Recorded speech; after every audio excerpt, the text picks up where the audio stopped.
तो क्या आप भी परेशान हैं? खुजली से नहीं भाई, रिजेक्शन से। लड़की का नहीं, एडसेंस का।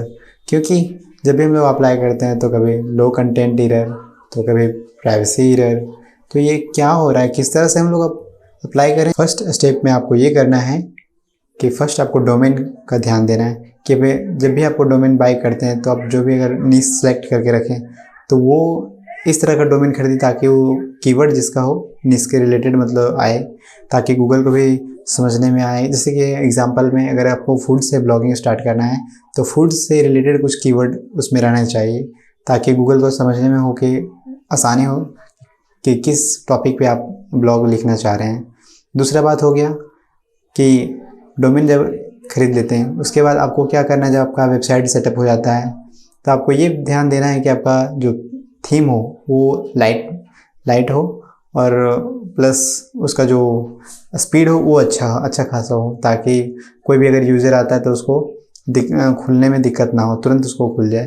तो आपको एक तरह से जनरेट पेज थीम जो बोला जाता है वो बहुत ही अच्छा है, लाइट वेट थीम है, उससे बहुत फास्ट वेबसाइट खुल। और जब आपका डोमेन और थीम जब आपका सेटअप हो जाता है तो उसके बाद आपको ध्यान देना है कि उसका जो भी आप नेविगेशन मेन्यू बनाते हैं तो उसका मेनू उसका अच्छा से बना रहना चाहिए, नेविगेट उसका अच्छा होना चाहिए, क्योंकि वो भी देखता है गूगल कि आपका जो भी यूजर आ रहा है कहीं नेविगेट अच्छा से नहीं कर पा रहा तो उससे उसका एक्सपीरियंस ख़राब हो जाता है वेबसाइट का। तो उसके कारण से आपको ध्यान देना है कि उसका नेविगेशन का जो भी आप मेन्यू बनाएं उसमें ज़्यादा मेन्यू ऐड ना करें शुरू में, थोड़ा मोड़ा एक दो कैटेगरी उसमें कैटेगरी जो रहता है उसमें एक दो कैटेगरी शुरू में डालें।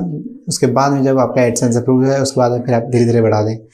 तो ये हो जाता है। उसके बाद में आपको ये ध्यान देना है कि जो आपका पॉलिसी पेजेस होता है, terms and condition, disclaimer, privacy policy, terms and condition, ये तीनों होने चाहिए क्योंकि ये बहुत ही ज़रूरी रहता है गूगल के लिए अप्रूवल के लिए। तो ये जब आपका हो जाता है तो उसके बाद आपको जब ब्लॉग लिखने लगते हैं तो आपको ये ध्यान देना कि जो भी आप ब्लॉग पोस्ट लिख रहे हैं कम से कम आपको 1000 से 1500 वर्ड के लिखें, कम से कम। आप ये इस तरह से करके 10 या 15 आर्टिकल लिखें। मैक्सिमम आप मिनिमम 20 मतलब मिनिमम आप 20 लिखें। उसके बाद में आप एडसेंस के लिए अप्लाई करें, क्योंकि उसके पहले अगर कीजिएगा तो आपको हो सकता है कि लो कंटेंट एरर का मैसेज आ जाए। तो इसको जब लिख लेते हैं उसके बाद में आपको ये ध्यान देना है कि आपका जो पोस्ट हो रहा है तो वो इंडेक्स हो रहा है कि नहीं, क्योंकि आप तो पोस्ट लिख रहे हैं बट गूगल में जब तक ये इंडेक्स नहीं होगा तब तक ये कोई फ़ायदा नहीं है। तो इसको इंडेक्स करवाना तो मैं वीडियो दे रहा हूँ, आप देख सकते हैं। और जब ये इंडेक्स हो जाता है अगर इशू आ रहा है तो पहला आपको ये फिक्स करना है कि इंडेक्सिंग किस तरह से हो। जब आपका इंडेक्स होने लगेगा तो क्या होगा कि गूगल तक ये पहुंचेगा कि हाँ आपका कुछ लिख रहे हैं, आपको कुछ पोस्ट डाल रहे हैं, तो गूगल को भी समझ में आएगा तो वो यूज़र्स के पास भेजेगा तो आपका ट्रैफिक इंक्रीज़ होगा।